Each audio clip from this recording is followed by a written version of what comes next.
और अब बात यूपी में मथुरा श्री कृष्ण जन्मभूमि की। अब अखिल भारतीय अखाड़ा परिषद ने श्री कृष्ण जन्मभूमि परिसर में अयोध्या की तरह कार सेवा की घोषणा की है। 9 अगस्त को इस कार सेवा का ऐलान किया गया है। तो क्या अब अयोध्या की तरह मथुरा की बारी आने वाली है?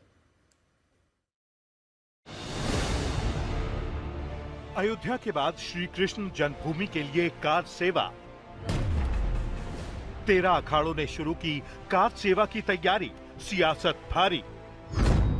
चढ़ावा चोरी कांड पर गरजने वाले विपक्ष की काट मिल गई। अखिलेश के लिए सीएम योगी के चैलेंज का टाइम आ गया।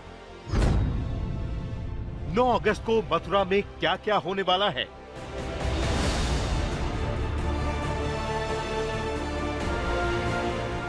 अयोध्या में चढ़ावा चोरी कांड पर विपक्ष ने गरजना शुरू किया और अखिलेश ने चढ़ावा चोरी को मुद्दा बनाया तो सीएम योगी ने मथुरा में कृष्ण जन्मभूमि वाला चैलेंज दे दिया। अपने को धार्मिक कहलाने का प्रयास कर रहे हो तो मथुरा वृंदावन पे खुल करके बोल दीजिए। हमारे घर के पास वो बहुत है वो, और हर दिन राधे राधे कहते हैं। श्री कृष्ण जन्मभूमि के बारे में बोलिए, तब हम सच मानेंगे। राम धन जो खाएगा वो भाजपा ही कहलाया जाए। अब सवाल यह है कि अयोध्या पर बीजेपी को घेरने वाले अखिलेश यादव क्या कृष्ण जन्मभूमि पर घेरेंगे?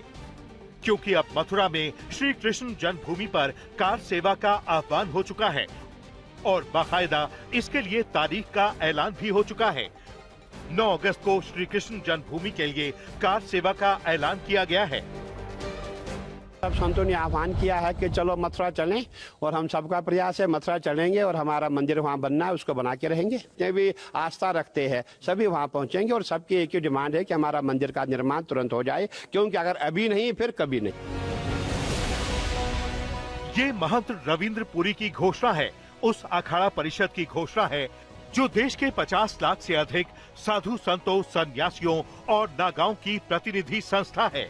7 शैव उपासक संप्रदायों, 3 वैष्णव संप्रदायों और 3 उदासीन अखाड़ों के कुल 13 अखाड़ों की ओर से आह्वान है कि 9 अगस्त को मथुरा में कार सेवा होगी।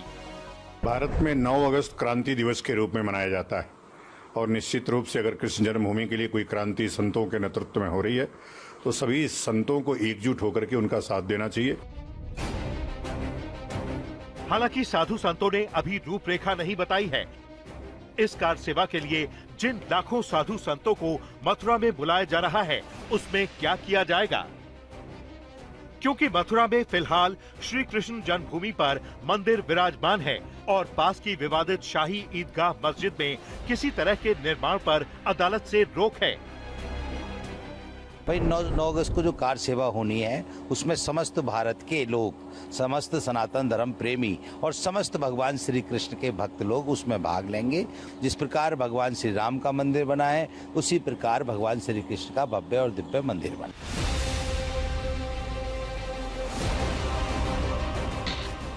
अखाड़ा परिषद की योजना के मुताबिक 9 अगस्त को बड़ी संख्या में साधु संत सन्यासी दिल्ली से मथुरा की ओर कूच करेंगे।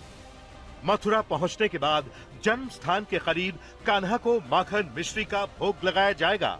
इसके बाद मंदिर परिसर के बाहर भजन कीर्तन और चालीसा पाठ आदि किए जाएंगे।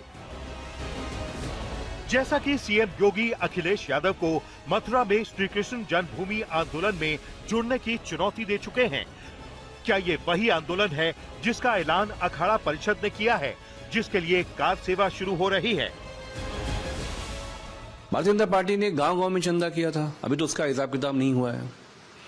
तो जहां मथुरा का जो ये लोग नाम ले रहे हैं, सीधी सी बात है कि उसको भी सरकारी कब्जे की आहट के तौर पे देखा जाना चाहिए।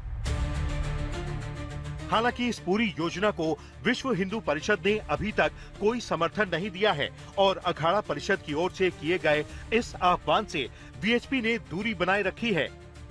लेकिन ये सच है कि बीजेपी के लिए मथुरा 2027 की चुनावी राजनीति की एक बड़ी धुरी साबित हो सकती है।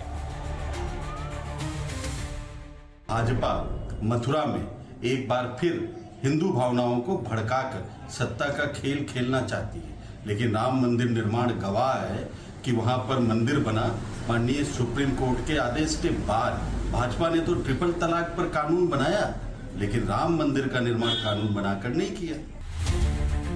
हालांकि ब्रज का इलाका बीजेपी के लिए सिर्फ धार्मिक और आध्यात्मिक नहीं, बल्कि विकास के स्केल पर भी अहम है। खुद सीएम योगी 38 बार मथुरा वृंदावन के दौरे पर जा चुके हैं। योगी कैबिनेट में 12 मंत्री सिर्फ ब्रज क्षेत्र से आते हैं। 2022 में ब्रज क्षेत्र में बीजेपी को 53 तो अखिलेश को सिर्फ 12 सीटें मिली थीं, जबकि 82 से 85% यादव वोट अखिलेश को ही मिले थे।